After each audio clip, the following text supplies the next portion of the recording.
electrical signals interpreted by your brain. You want answers? I think I'm entitled. You want answers? I want the truth! You can't handle the truth!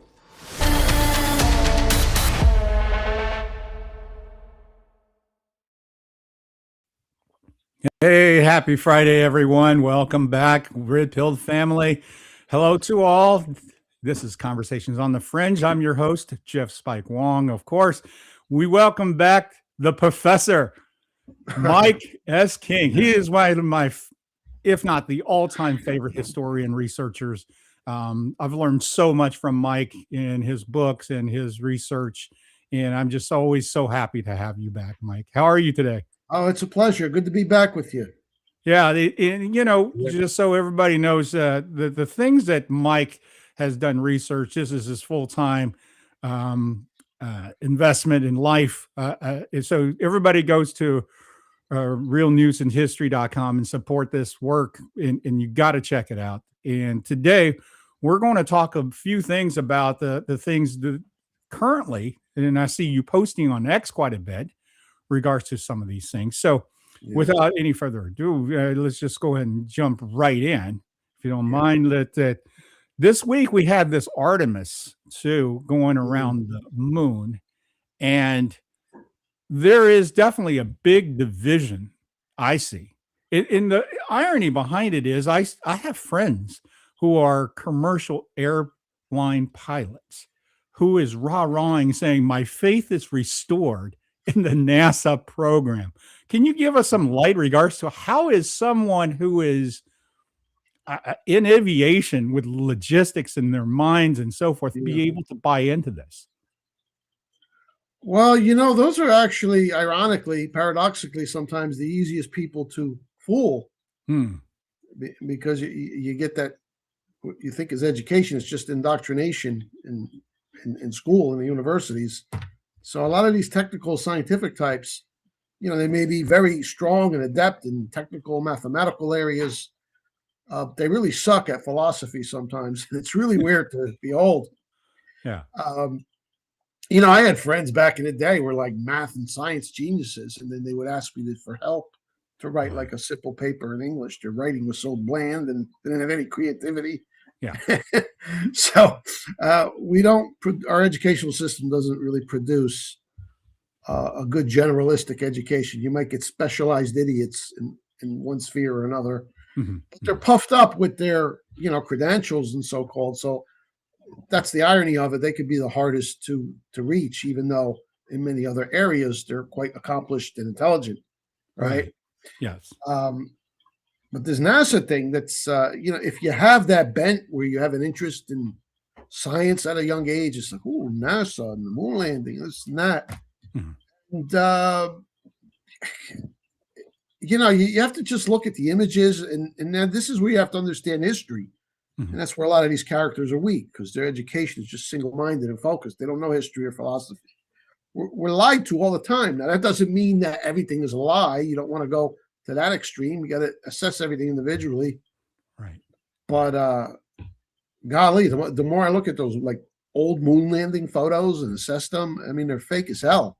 Right. They're obviously fake. And then there's an argument put forth, well, the pictures are fake because they couldn't duplicate them, so they did a simulation, but the landing was real. Well, then how do you know the landing was real?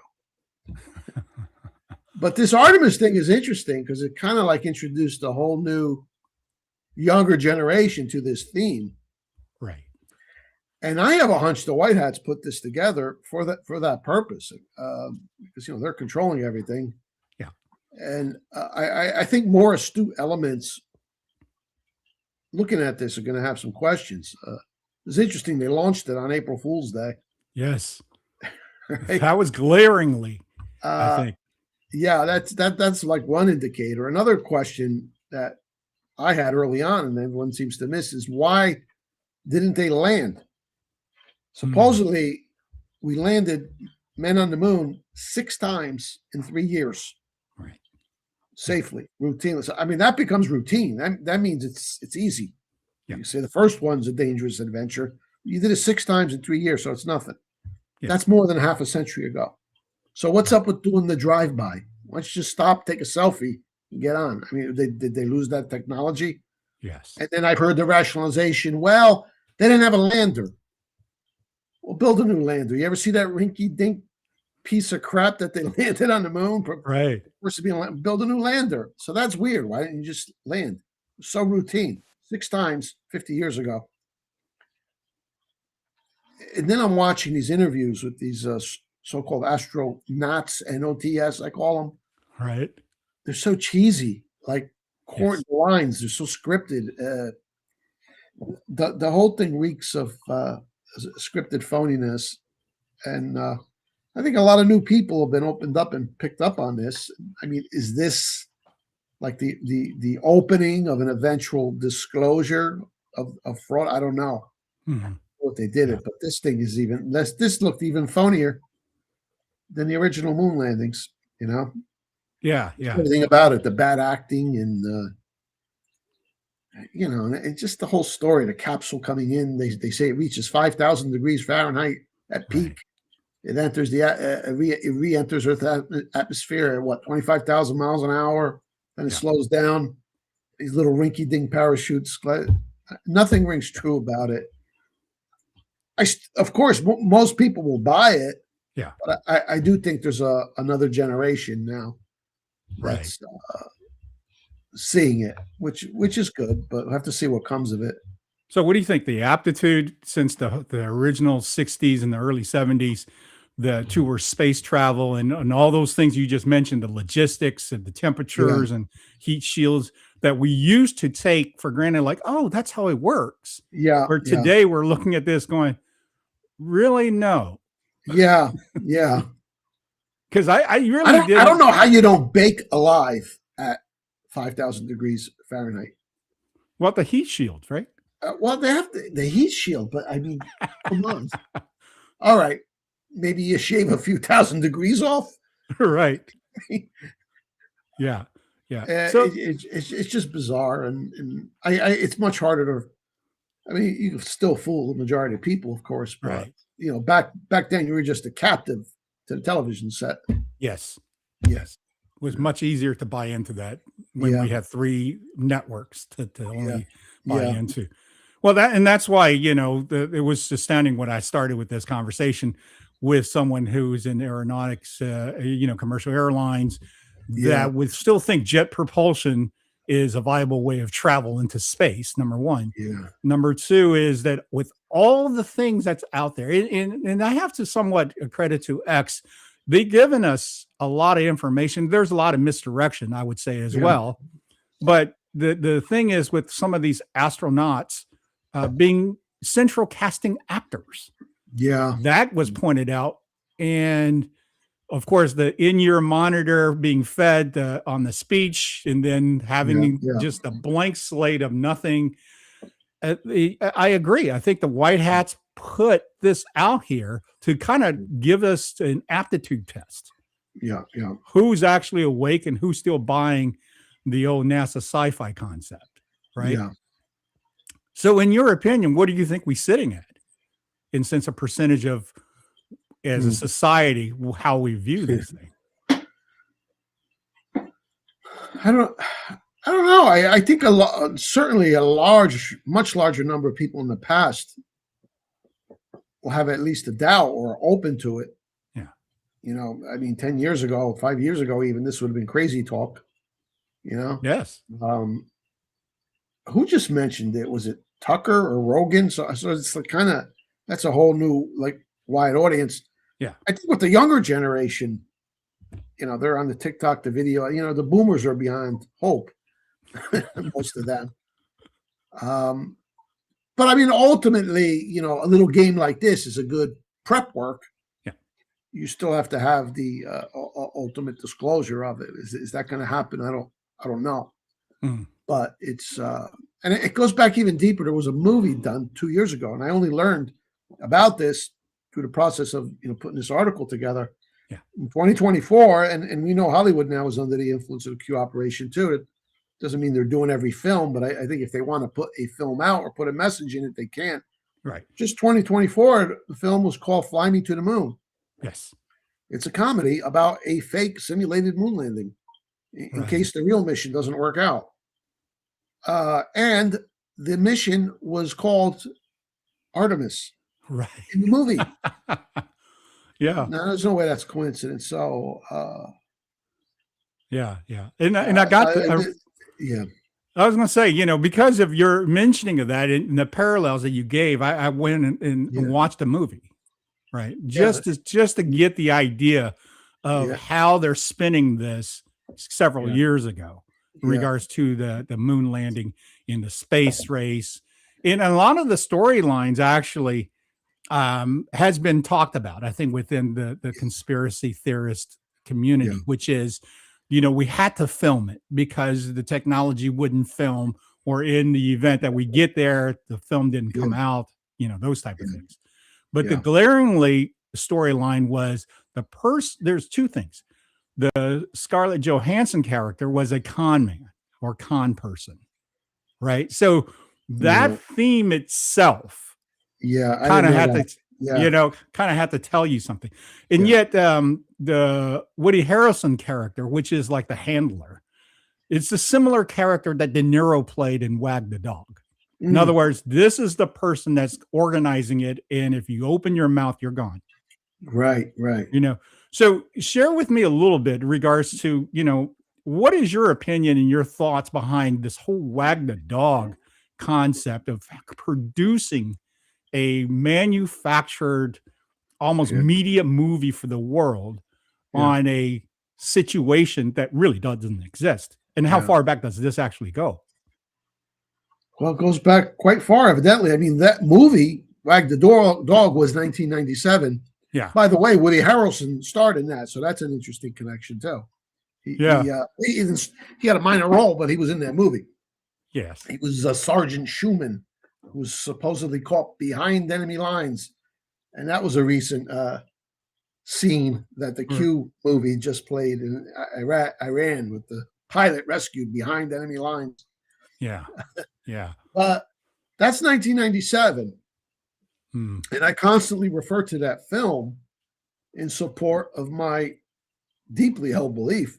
I'm certain of this. And it's a lonely position, but more people are coming to it. This has all been Wag the Dog. The 2-year war in Gaza, fake. The war in Iran, fake, etc.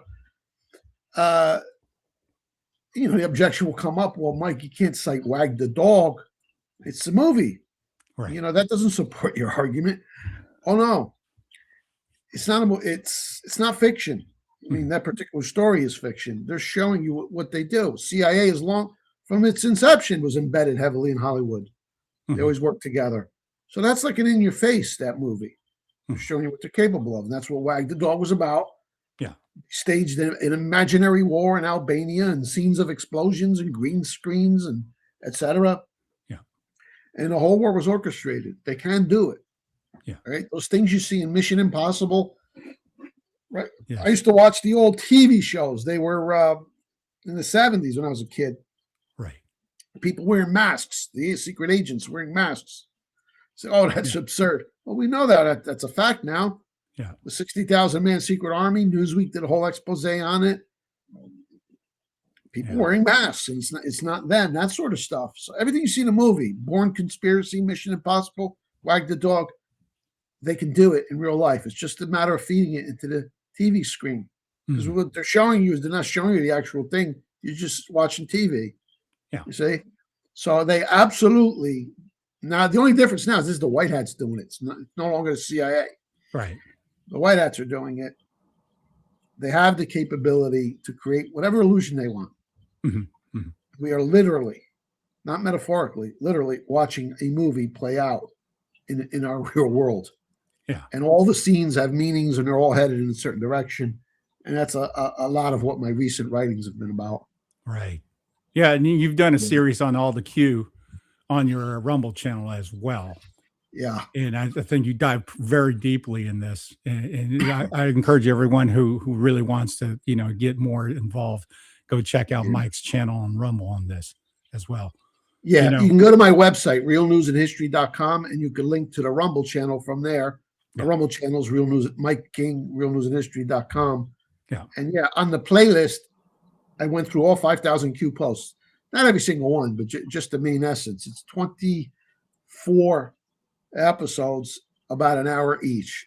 Yeah. And you go through there sequentially, chronological order, you really have a solid understanding what the operation is and how it works. And you'll be able to decipher the ongoing events on your own. Because Q's not around anymore. He hasn't posted in 4 years.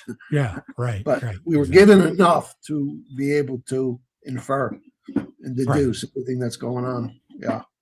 Yeah. And thank you for your work for compiling that and putting it together, because, you know, a lot of people are coming into the theater now. That's right.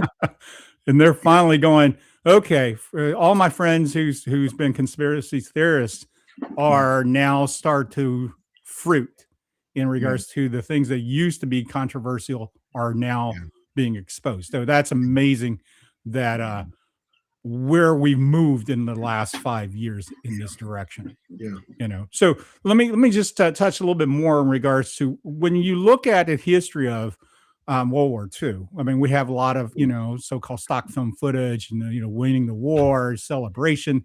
Then we go into Korea War. Then we go into the Vietnam War, right?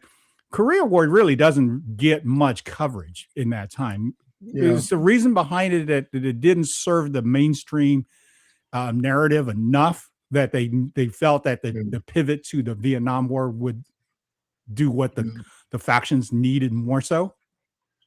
Well, it's almost like you had a period of continuous war with a few breaks. Yeah.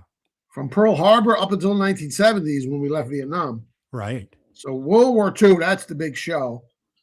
Vietnam, obviously not as destructive, but drawn out. I mean, if you go back to the initial deployment of advisors, that took place under Eisenhower in the late 50s. So the whole process is like 20 years. Yeah. So Korea was just like, 3 years in between, and then it quickly got overshadowed. I think they refer to it as the Forgotten War or something for that reason. Yes. It's just kind of overshadowed because World War II was so dramatic. Vietnam, not nearly as dramatic, but drawn out a whole, really 20 years if you include the first deployments. Yes. Of, intelligence assets by Eisenhower. Yeah. But the purpose of Korean War was just to maintain that stalemate, dangerous situation. There were like two things that the planners did not want. They did not want Korea unified because you needed that division, that 38th parallel, because that's a potential triggering point for a future World War III or to pit China against the United States. See? Okay. Yeah. So they didn't want the communist North taking over the South and having a single country, because then you don't have that flashpoint anymore. But at the same time, in the early going of the war, when it seemed like MacArthur could just topple the whole North Korean government and unite Korea as a pro-American country, they didn't want that either. You see? So the war was fought just to maintain that triggering point. So that explains the paradox why you went to war in the first place to stop the communist takeover. Yeah. And then you went to war against Douglas MacArthur because he was going to take over the North.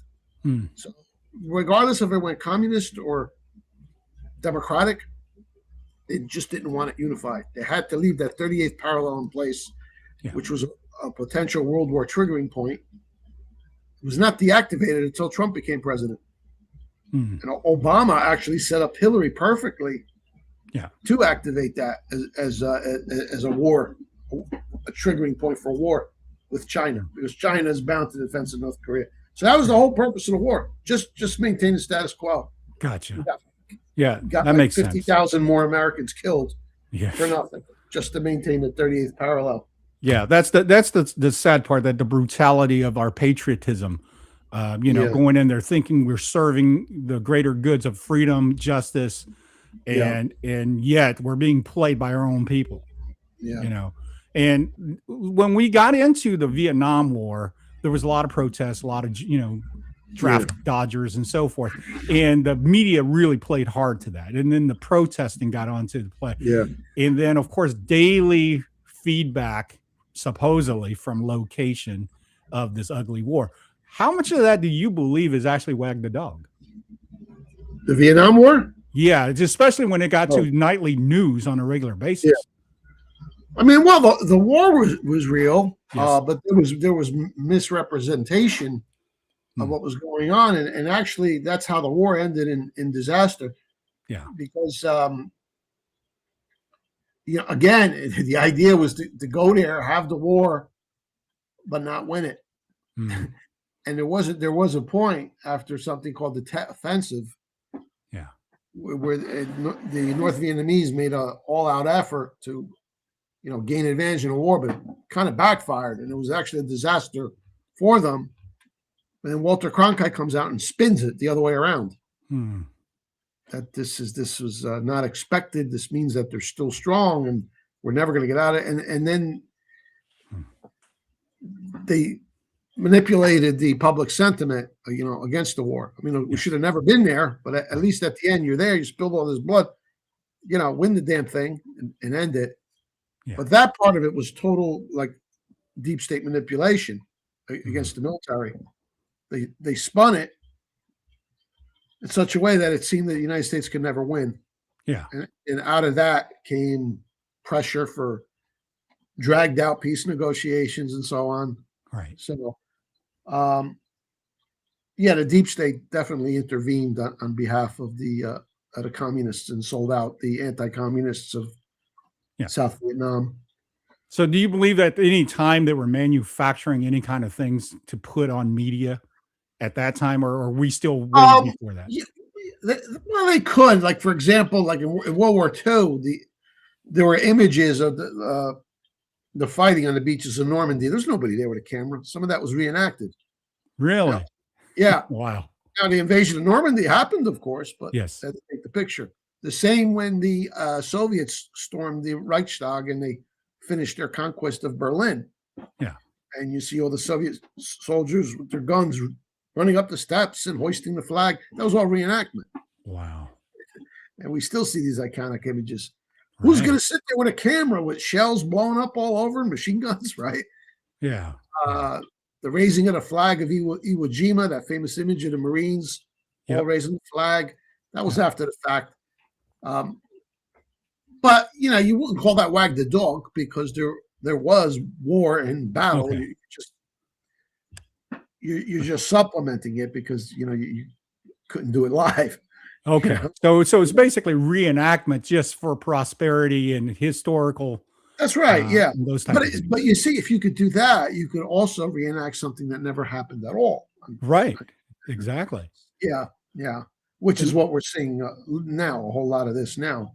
I've just just seen hundreds of images. And in this day and age where every single man, woman, and child on earth is essentially a potential viral journalist with their little iPhones. Right. Take a picture, film, put it on YouTube. Everything's fake. Everything coming out of Gaza or Lebanon, Iran. You see the crisis actors, the fake blood, everything. Every single image. Well, come, I don't see any realistic images. But that's what they're doing now because the idea, the reason the white hats are doing this is to show the world what would have happened. Okay. I get Had you. the deep state and the greater Israel gang not been put out of business, which they have. But now it's just a matter, I call it the great replay, just kind of replaying it and allowing people to do a little bit of thinking and see things on their own, which they are. Yeah. They're seeing that, Israel is out of control and they're influencing our foreign policy. What's up with that? Right. So that's a lesson that even the most normiest of normies can see right now. Yeah. So that's why the play acting. They want people to figure it out themselves without having to just like shove a military regime down their throat, which they won't accept. Right. They have to kind of figure out the way the world works and then be brought to that point. Yeah. And this, we're saving Israel for last. Oh yeah. We're definitely seeing the fruit of that. Yeah. And with the way it's playing out, is there, even though there's a script, I believe that this is being followed. there is still the variance of improvisation, meaning that, oh, well, we were anticipating this ending the end of the year, but because of how the general populace is behaving or how, the world is reacting to it, maybe we need to extend this. Maybe we need to shorten this. Give me your thought on that. Yeah, I don't think the plan is static. No good plan could be completely static. They have to. I'm sure they've got their finger on the pulse of where things are going, and they may make adjustments. Yeah. Along the way, I think it's a lot like there was a legendary football coach at the San Francisco 49ers years ago, Bill Walsh. Yeah, he was known. He had the first 20 plays scripted perfect, and they were going to run those exact 20 plays. Yes. But what happens if there's a fumble or an unexpected? You got to improvise a little bit, Right. So you have your plans and your milestones and your little incremental goals leading up to the big objective. Yeah. But you've got to have some degree of flexibility. So I think it's possible or quite probable that there is no fixed end date. They may decide and may update it. Right. Yeah, I would just think on a common sense basis, you got to leave some room. And again, the reason it's like this, I mean, the enemy's been eliminated. Maybe there's still some pockets of resistance. There's nothing to stop the White Hats in the military from just closing this deal tomorrow easily. Yeah, yeah. They don't want to do it that way because they want to achieve unity. They want to end this whole left-right liberal thing once and for all. Yeah. They want everybody on the same page. So that's why they don't want to do anything that appears to, as if they're muscling this thing. I see. They want people left, right, center to see certain things. Yeah. That prepares them for when they do make their big move. So do you believe that like that Artemis II, NASA thing, these things are thrown into the mix to kind of joggle the public, to get them to kind of think, basically? It's the accumulation of it, you know. I mean, artists come and go, and people forget about it. But nonetheless, there's like something new every week, and something might get this person to think a little bit. Something might work on this person. Right? Yeah, it's just the whole accumulation, and the slow, gradual reconditioning and altering of the public mind to get more and more people to a point where they see, things don't add up. Okay. Yeah, I'm with you on that. Instead of the old dynamic, which is just believe everything fed to you. Right, because it's an official source. Right. Yeah. So this guy might have picked up something strange about this whole moon thing. Yeah. This guy's watching some other news story and Charlie Kirk thing, maybe from the same way. That doesn't make sense. Yeah. It's for everybody, left, right. But this process is happening. It's not the, disgraceful thing anymore. Be considered a quote unquote conspiracy theorist. Conspiracy theorizing is becoming normalized. Isn't that special? Yeah. It's incredible that last few years, maybe even the last 18 months, that the acceptance of the so-called quote unquote conspiracy theories and theorists are now being embraced. I would say that would be the best way to describe it, because it's no longer that you're a nutcase, you're crazy, you're just, you're not normal. Right. Right. And now the normies seems to be the other side of the fence. If you're a normie, then you're just not paying attention. Yeah. And that's an incredible shift. So this is part of what I would consider great awakening from Q Post. Would you say that? Yeah. Or I would say the preparatory work. Yeah. Because people are still clueless about most things. But before you can really explain to them, you got to get their mentality right. Yeah. You know, they got to be in a place where they've got questions, even if they don't have the answers. That's not important at this point. Yeah. And everybody sees it. Like, who doesn't by now think that it's a little strange that this Epstein thing's been floating around all these years and nobody's been held accountable, nobody's arrested. Right. Something's being covered up, and you got the left saying, "Oh, Trump's covering up," right? And then the right thinks, "Oh no, it's the left is covering up." Well, that's fine. Whoever you believe's covering up. Yeah. It's almost like universal now. Someone thinks there's a cover up here. So you're seeing these things. You're seeing it's clear now to everybody who's got a few functioning brain cells that there's some kind of peculiar influence being exerted by Israel. What's going on here? How are they so influential? Things like that. Everybody sees now. They don't understand it. They don't have the answer for it. So you can't say they're awakened. But long before you get awakened, you have to break the old mental block. Yes. You know, and that's been done. Yeah. So yeah, that's a great move in sense of, you know, for all of us in achieving the breakaway, especially against the World Economic Forum, the New World Order, all those things that was, let's say, 15 years ago was seriously on the table. Yeah. And we were going down that road. So let me ask you regards to, you know, because you've done such a great extensive research on World War II. With Operation Paperclip coming over to America, supposedly that we recruited and moved all these great scientific minds into our world, including von Braun, who then, you know, chaired NASA.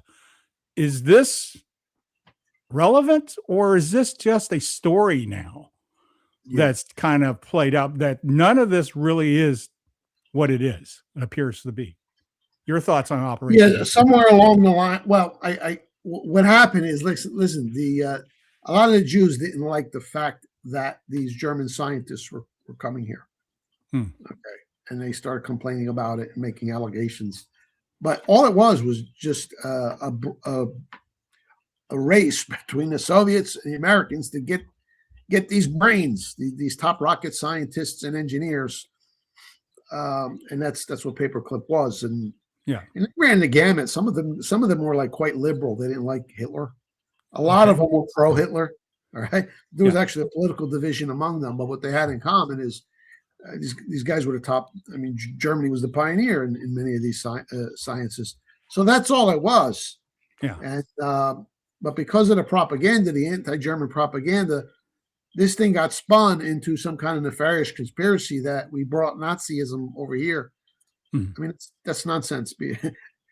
There was a program to murder and imprison and deport to the Soviet gulags scores of thousands of party officials. The top hierarchy were all executed at Nuremberg, the ones that were left. I mean, it doesn't make any sense to go over there and destroy so-called Nazism for the purpose of bringing it here. Now, this was spin put out by a lot of Jews who were butthurt. They just didn't want they just hated the Germans so much. Yeah. So that's all Paperclip was. And that somehow got spun to this false narrative that circulates in our community. But no, these were just great scientists, rocket scientists and engineers. There was nothing political at all about the program. And in fact, I mean, you had lefties in there and you had pro-Hitler in there and non-political people in there. They just wanted these top engineers, and they brought them here. And then the Soviets did the same thing. Yeah. In the East, East German went communist. So if you were like a great scientist, you're stuck in the East. Now you're working for East Germany, Soviet Union. Yeah. So yeah. So it's just taking the top thoughts and minds. And do you believe there's technologies that was like split within the two that is being hidden still? In other words, you know, things I would think so, because you look at things like, you know, the internet technology was released by the military in the 1990s. So how long did they have it? Right. Maybe we could have had internet in the 70s or 60s, right? Yeah. Things like that. I mean, Nikola Tesla in the 1920s gave an interview. he says, you know, the day will come when you could talk to somebody, see the person in a handheld device. Right. All right. So did it really take, what, 70 years to get from that concept to do it? So yeah, I'm sure there's stuff out there that just for whatever reason hasn't been released. You know? Yeah. And recently there's an underlining story about these disappearing engineers and professors and scientists. Yeah. Yeah. So what is your thoughts on that? I mean, the count is up to 10, and they're supposedly be dealing with nuclear weapons. It's interesting, isn't it? Yeah. I don't know what kind of storyline they're developing with that, but I lean towards everything being part of the movie. Okay. The deep state is no longer around to be killing scientists like they used to kill biologists and virologists leading up to COVID-19, things like that. Right. So this might be like another white hat reenactment to show, you know, that this is what they do. Yeah. But these storylines, they play out sometimes over several years, you know. Yeah. But this is a very interesting development, and I view just about everything through that lens. Yes. How does it fit the purposes of white hat productions in their movie? Right. Because there's no way the deep state is still killing. They're gone. There's no way they're still killing scientists like that. Yeah. Same with reenactment to get people to think, and it's just another one, just like the moon landing. I say it's the one thing. It's 100 different things. So now this might appeal to somebody else. Yeah, what's up with all these scientists dying? Right. It's in the mainstream media. So it all adds to this gradually shifting mindset of strange things going on. So okay.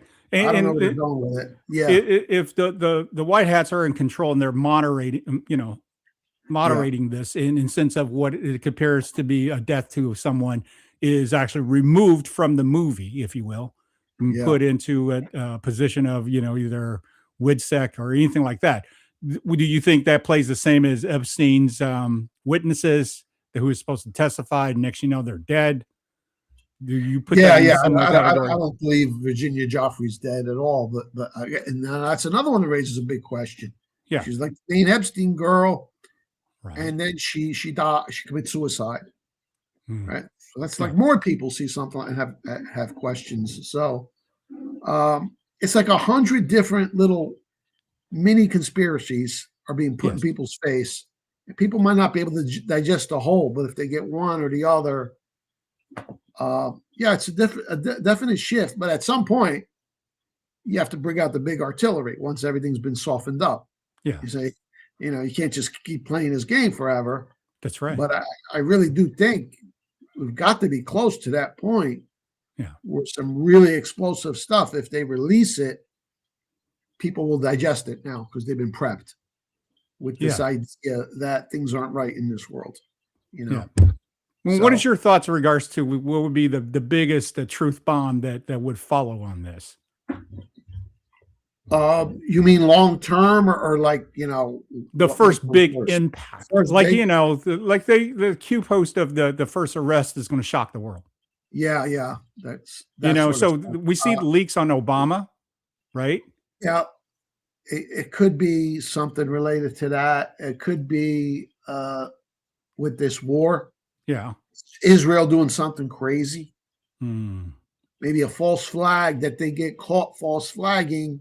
Yeah. Right. It's initially blamed on Iran and it blows up on Israel by script. That would be a big one. Yeah. Certainly an arrest of someone like Obama. That's a big one. Yeah. You know, I don't know. But when the big one comes, it will, you know, it'll register because there's this different mindset now. Maybe now there's talk about removing Trump because they say he's going crazy. Right. Which is all an act. Yeah. But maybe is that it? Is Trump going to fall on his sword? Yeah. You know, at some point, like let's say drag this out and it becomes like a World War III scare. Yeah. It's like we got to get Trump out of there. He's crazy. Him and Bibi are crazy. You know, could go in that direction. I mean, who knows? They have the script. I don't, but they could whatever they do that's big. All I'm saying is, like, because of everything that's happened, the way they've gradually prepared the public mind with this general sense of mistrust of government, which kind of permeates both the left and the right now. Yeah. If you did it now, it would find much more fertile soil than if you did it 3 years ago. Sure. Yeah. I agree that. Yeah. As a matter of fact, when I watch social medias and I look at some of the libtards, then they actually call themselves this. Yeah. Like it was a badge of honor. And it's kind of surprising, isn't it? Yeah. But there's a level of them really voicing out loud the distrust of the government because number one, Donald Trump is running it. Right. But all of a sudden they're almost the same with us, the MAGA crowd who was distrusting the government because the swamp. Right. So in a really roundabout way, we're both saying the same thing. Well, that's why they handled the Epstein issue the way they did. It was very skillful and clever, and I never anticipated that. Yeah. You know, when Trump started saying a year ago almost, "Oh, we're still on this Epstein hoax. Let's move on." I first thought, okay, what's the game here? Why is he doing this? And then it becomes apparent. Now you've got the left wants Epstein truth too. Yeah. Because they think they're going to discover that Trump's a pedo or something. You see how they played? Yes. So that is interesting now on several issues. Now you've got the left and the right saying the same thing. Everybody's anti-Israel. Yeah. Everybody wants to know, why are they covering up the Epstein files? Yeah. So this is engineered unity. Q is running the left and the right. Yeah. Unbeknownst to both. Yeah. Brilliant. It's definitely a brilliant plan in how it's working out. So let's skip to you brought us a story today. Yeah. So I'm gonna find the presentation. I'm gonna bring that up, and if you ready to walk us through this presentation. Okay. You want me to go full screen? Yeah, because I can't quite see the whole thing there. There you go. Okay. All right. So this is a story. People can find this kind of stuff at my website, realnewsandhistory.com. Yeah. I hope everybody will go there and at least sign up for the free mailing list, realnewsandhistory.com. But I did this based on a New York Times article which dominated the front page of the New York Times, which is still the paper of record. It's controlled by the Q operation, as all media is now. But look at the message they're putting out. Look at that image. Dominates the front page. It's Trump and Bibi walking arm in arm. Yeah. Now, Bibi Netanyahu, he's in the same place where the so-called Joe Biden is. That's the pits of hell. This is an imposter. He's been taken care of. Yeah. Israel is under total submission. But there's the story's headline, how Trump took the United States to war with Iran. And it's supposed to give us the inside story. Now, that's really amazing graphic and headline you're looking at, because historically, whenever Israel got us into wars or proxy wars, they always stayed out of it.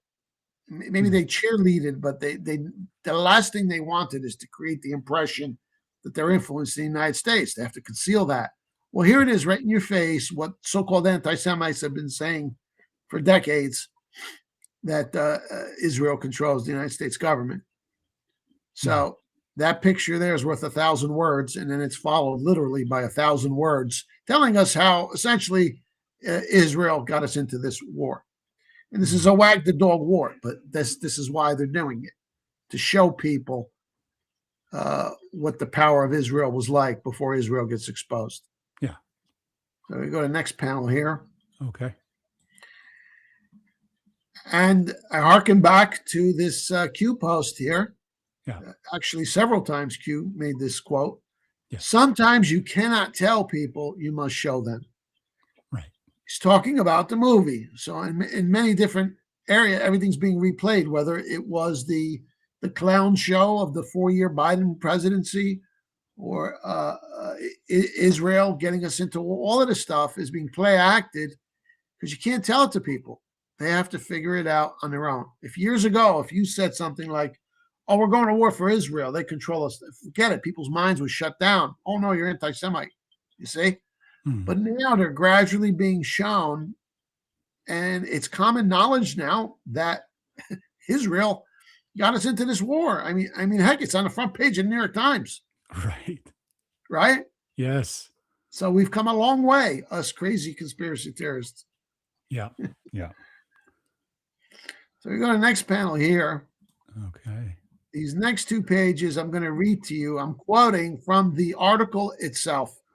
And this is really astonishing when you consider this is the New York Times, the paper of record, always protected Israel, owned by a Jewish family since 1896, the Oaks-Sulzberger family.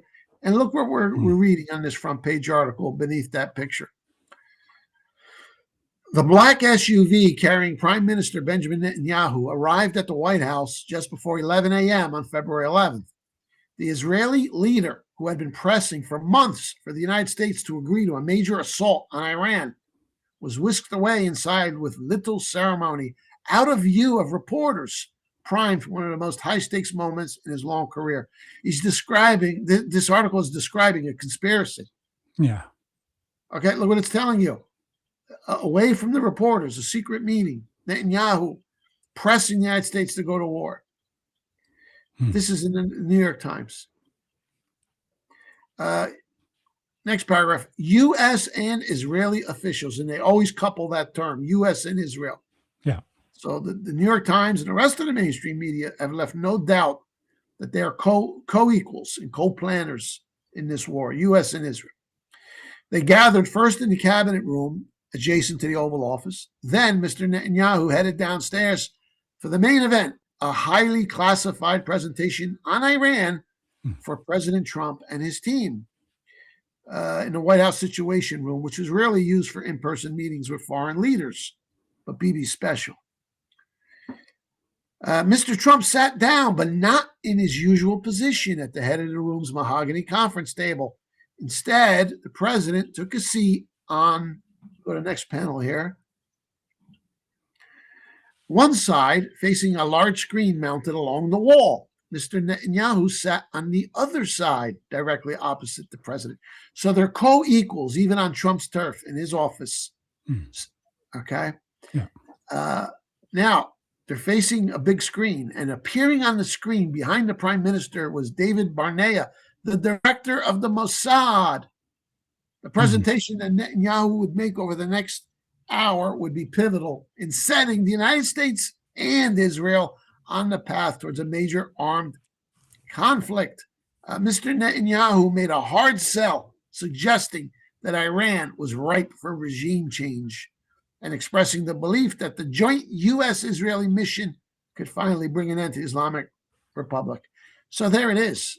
Wow. Secret meeting with Bibi and the head of the Mossad squeezing Trump to go to war. And that's on the front page of the New York Times, accompanied by a very powerful image.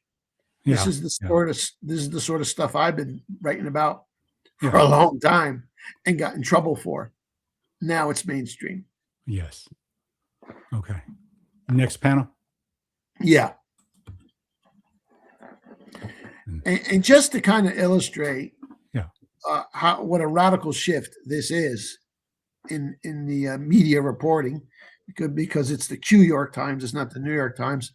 I'm just going to highlight 3 examples, and I could give you like 30 actually, but these are pretty well-known cases, familiar names of people who in the past, for saying or writing a whole lot less than what I just quoted to you from the New York Times, they were destroyed.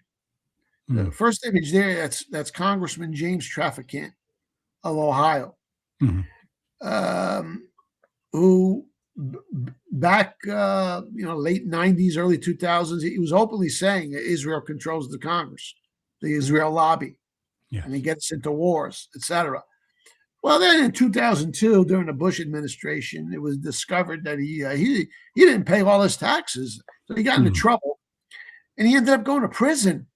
So he was kicked out of Congress first. Then he goes to prison, and he comes out of prison, and he's still talking. He was on the Sean Hannity show. He's doubling down. He's saying, "Yeah, we're going to war with Iraq again. This is Israel got us into this war, And Hannity's saying, "Oh, no, you don't believe that." He says, "I absolutely do believe it."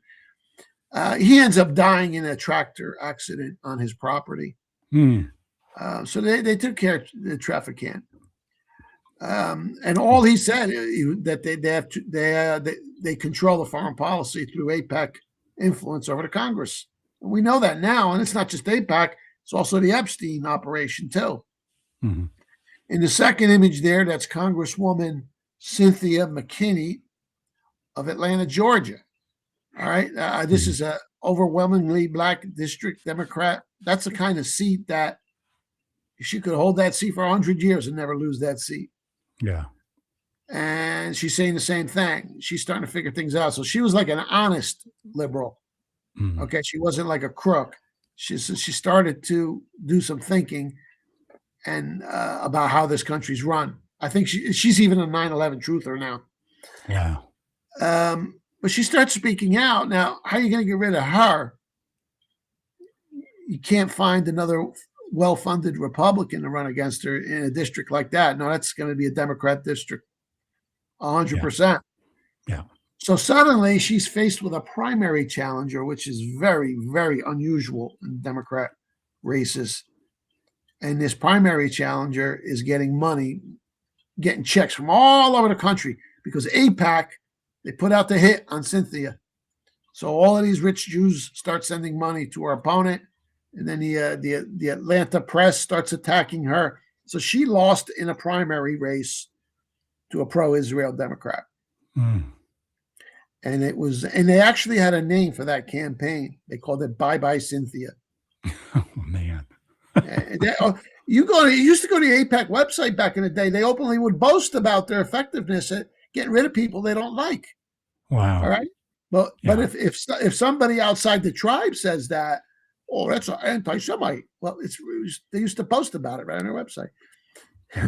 In the third image there, you see Pat Buchanan, syndicated columnist, TV journalist, ran for president, 92. He coined that clever little quip. He says the only people banging war drums for this was the first Iraq war. The people banging war drums for this war are the Israel lobby and its amen corner in Congress. Okay, like in a corner of a church, they say the preacher's talking, amen, amen. Yeah, that was great. That was a great little line. Well, hell broke loose, and he started losing columns. Newspapers were dropping his columns. Then the second Gulf War, he was taking the same position. He was kicked off of MSNBC. And then the respectable establishment conservatives, they were given the task of taking him down from the right. So people like Bill Buckley and George Will started attacking him as an anti-Semite, etc. So he caught hell for that, and it cost him. That's just 3 examples. Yeah. And in all 3 cases, I'm telling you, what they said is actually, they never said the Mossad is doing this. Right. The New York Times article I'm just quoting you from is a lot stronger in its language and revealing than anything they said. So what a revolutionary change we're seeing with regards to Israel education. Yeah, absolutely. Amazing. Yeah. All right, let's go to. And then this next panel, now this is me writing now. Yeah. And I have to make that distinction because these days, what I write and what the New York Times reports is so similar. It's amazing. But I wrote, does anyone really believe that Trump could be so stupid enough to take Bibi and the Mossad's word at face value? Okay. You think they would just put like a presentation and he's just going to believe it and act on it? Of course not. Yeah. So what does this mean? Well, we have to analyze this in the context of what it is, a movie, because there was no meeting. This meeting never existed. Bibi's dead. The Mossad's under control. So what is the purpose of the movie scene? See, here's the question. What on earth could have possibly induced or coerced Trump into abandoning his once proudly held Prince of Peace image and becoming a vulgar neocon whoremonger? This doesn't make sense. Yeah. So yeah, lots and lots of normies now, for this and for other reasons, are starting to ask this question. Right. What is this strange influence that Netanyahu seems to have over Trump? And that's perfect. That's exactly what we want. And that's exactly what the Q operation is engineering. Right. Oh, incredible. And I want to call your attention to these two side-by-side images. The first one comes from the now famous Lego videos put out by Iranians. Well, it's not Iran, it's white hats putting this out. But every single one of these videos is the same theme, that Netanyahu is pulling Trump's strings to wage this war. Yeah. And the image there on the left, that's from a Lego video. You see Trump with his arm around Bibi, and as Bibi is showing him the Epstein files. So there's the message. Trump is being blackmailed over the Epstein files to wage this war. Now, look how similar that Lego video image is to the front page image that we just reviewed at the New York Times. Yeah. They're the same. Why are they the same? Because it's the same source. White Hat Productions, the Q operations, is behind the Lego videos, and they're also behind the New York Times. Yeah. So this is the message that's going out to the public. That's that amazing. Bibi somehow is pulling Trump's strings. Why would Trump want that message put out there? Because he's falling on his sword for us. Okay. Yeah. Ultimately, he'll come out smelling like a rose, because he's not going to be outed as a pedo in the movie. Yeah. But it doesn't matter. It's causing more and more people to hate Israel, and also to ask the question, what is this strange influence? Could it have something to do with the Epstein files? Right. So this is all dramatic tension being built up like a good movie. Wow. Incredible. And there it is. Here's the latest poll. A new poll shows just how quickly Israel has lost America's sympathy. It's a landmark shift. And it's not just Democrats. They are upside down, and they're going further down. And again, you have to ask the question, why would the media even be taking such polls? They know the results they're going to get. Yeah. And why would they even publicize that? You see? Yeah. Where's the ADL on this? No, clearly all of this is the fulfillment of what was forecast in Q Post 916, March 10, 2018. We are saving Israel for last. And indeed they are. Yeah. Wow, that's an incredible story that you put together here. And thank you so much for that, because it's really amazing that what a quick shift I think the American consciousness has supporting Israel to now questioning Israel. Yeah. But at the same time, like you said, President Trump is falling on the sword for all of us, because in the last 6 months, all of a sudden he started to get vilified. Yeah. The polls are going down. And I'm thinking that what you're saying in regards to the White Hat's production, that they're even controlling the mainstream media for putting out this story? Or do you feel that they're still... Yeah, mainstream media is totally under control. Okay. Now, that doesn't mean that everything they're going to say is truthful. Of course, you still have the liberal spin, the anti-Trump spin. Yeah. So this question comes up. People will ask, well, wait a minute, if they're under control, I still see they're anti-Trump. It's woke, liberal garbage. How can you? No, you have to maintain street credibility. You have to maintain a general illusion that everything is the same. Nothing is radically changed. Yeah. This kind of stuff is penetrating a little more on a subconscious level. Yeah. Okay. So, like, for example, the New York Times, I call it the Q York Times, they might print a story revealing things that they would never even touch before because they don't want to give it publicity. But here they are giving it a ton of free publicity. Yes. But then they'll put a spin on it. Oh, this is horrible. This is concerning. So that's how they maintain the illusion that nothing's really changed, you see? So it's a clever game. And then, of course, what's most essential is you have to control the press in order to maintain operational security of the SKU operation. Yeah. Because the last thing you would want is at some point, the deep state could activate the press and say, they're waging an irregular warfare. Everything is fake. This guy's wearing a mask. There's a takeover going on. They don't want that. So, of course, you have to control the press. So that's what they're doing. The messages are subtle, and they're maintaining operational security by presenting everything as if it's real. You see, and that's good enough. Don't worry about the fact that they still have the liberal spin. That they have to. Yeah. At this point, still. So that's how the delicate maneuvering is being done. You can't just have, CNN turning into Fox News overnight. It wouldn't make sense. Gotcha. Sure. So they'll have the veneer of the old propaganda, but they're pumping out tons of anti-Israel stuff, and they're relentless on the Epstein stuff as well. Yeah. And that's really what you need, because that's the heart of it. That's what Q says. That's the storm. Yeah. Epstein is a storm. That's what's going to unify.